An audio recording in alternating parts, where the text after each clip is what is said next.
Students வணக்கம். SMS easy maths channel வாழ்த்துக்கள். நம்ம இந்த வீடியோல 12th மேத்ஸ் சாப்டர் 9 எக்ஸாம்பிள் 9.14 பார்க்க போறோம்.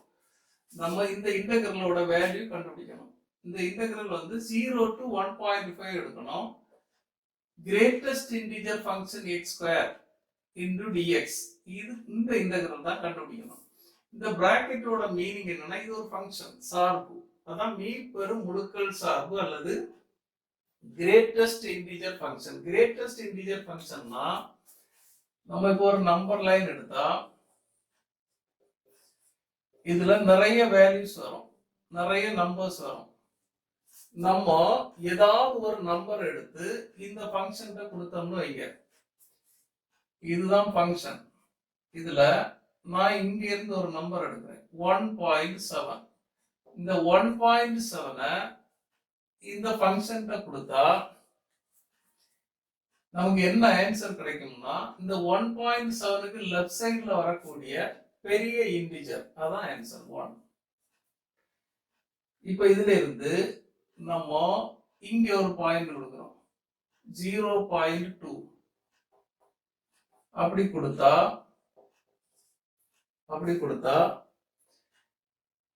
0.2 இந்த நம்பரை இந்த ஃபங்க்ஷன் கொடுத்திருக்கோம். நமக்கு என்ன ஆன்சர் கிடைக்கும்னா, இந்த 0.2க்கு லெஃப்ட் சைடுல வரக்கூடிய பெரிய இன்டிஜர் அதான் 0. இப்போ இந்த நம்பர் கொடுப்போம் 1.2. இப்போ இந்த நம்பரை கொடுத்தா இந்த நம்பருக்கு லெஃப்ட் சைடுல வரக்கூடிய பெரிய இன்டிஜர் அதான் 1. ஆன்சர் 1. இப்படி இதுல இருந்து எந்த நம்பர் இந்த ஃபங்க்ஷன் கொடுத்தாலும் நம்ம ஆன்சர் கண்டுபிடிக்கலாம். இப்ப நமக்கு வந்து x ஓட லிமிட் வந்து 0க்கும் 1.5க்கும் இடையில வருது. இப்ப x வந்து 1.5க்கும் 0க்கும் இடையில வருது.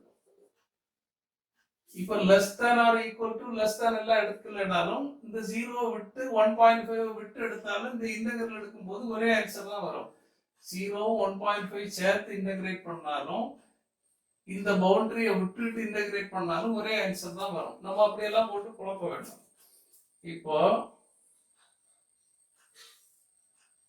இது 0, x எவ்வளவு வேரி ஆகும்னு பார்க்கணும். அதான் டொமைன். x 0, அப்புறம் இங்க 1.5,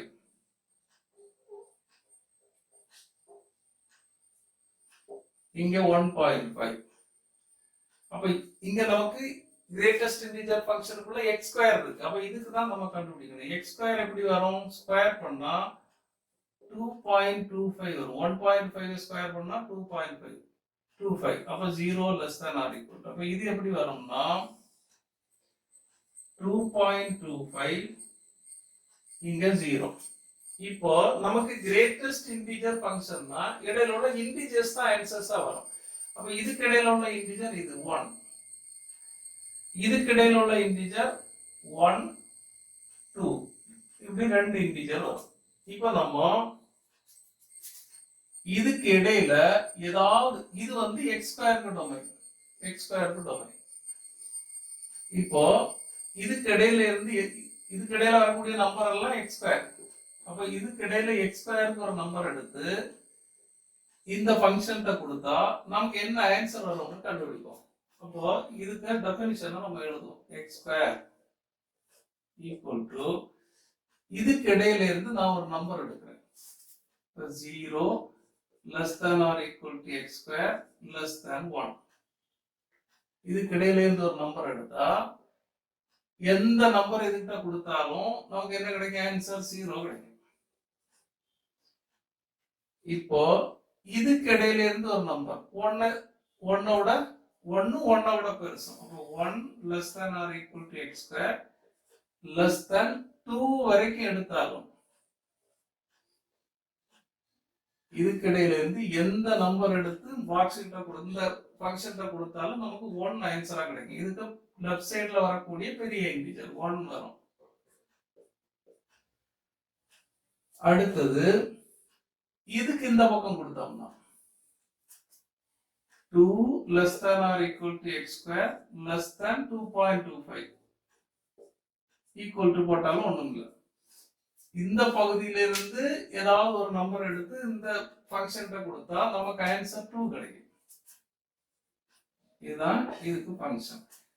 எக்ஸ் ஸ்கொயர் வரும்போது அப்ப எக்ஸ் என்ன ஆகும்? Equal to 0. இப்போ இது எக்ஸ் என்ன ஆகும்னா 0 less than or equal to x less than 1 ன்னு வரும். 1 less than or equal to x less than root 2 ன்னு வரும். ரூட் எடுக்கிறேன். நமக்கு எக்ஸ் தான் டொமைன். நம்ம இது எழுதுறதுக்கு வசதியா நம்ம எக்ஸ்பிளைன் பண்றதுக்காக தான் நான் இந்த எக்ஸ் ஸ்கொயர்ங்கிற லைன் போட்டேன். இப்போ 2 வேணும்னா எக்ஸ் எங்க வரும்? இப்போ இதுக்கு ரூட் எடுத்தா 1.5, இதுக்கு ரூட் எடுத்தா ரூட் 2 இப்படி வரும். இப்போ இந்த எக்ஸ் ஸ்கொயருக்கு டெஃபினிஷன் நம்ம எழுதியிருக்கோம். இந்த கிரேட்டஸ்ட் இன்டிஜர் ஃபங்க்ஷன் எக்ஸ் ஸ்கொயருக்கு டெஃபினிஷன் எழுதியிருக்கோம். நம்ம இன்டகிரேட் பண்ண வேண்டிய லிமிட் 1.5 to 0. அப்ப 0 to 1, 1 to root 2, root 2 to 1.5. இந்த மூணு இன்டகிரல்லாம் நம்ம பிரிச்சு எழுதணும். அப்ப I equal to integral 0 to 1 x square dx plus integral 1 to root 2 x square dx plus integral root 2 to 1.5 x square dx இப்படி வரும். equal to integral 0 to 1. இந்த 0 to 1 வரும்போது இதோட ஆன்சர் 0 plus 1 to root 2 வரும்போது இதோட answer 1 plus root 2 to 1.5 வரும்போது இதோட answer வந்து 2 dx equal to இது 0, இது 1 dx இன்டகிரேஷன் எடுத்தா x 1 to root 2 plus 2 into dx integral எடுத்தா x root 2 to 1.5 root 2 to 1.5 equal to upper limit minus lower limit root 2 minus 1 plus இது 2 into upper limit minus lower limit equal to இப்போ root 2 minus 1 plus 3 minus 1 2 into 1.5 3 minus 2 root 2 equal to 3 minus 1 வந்து 2 1 root 2 minus 2 root 2 minus root 2 இதுதான் answer.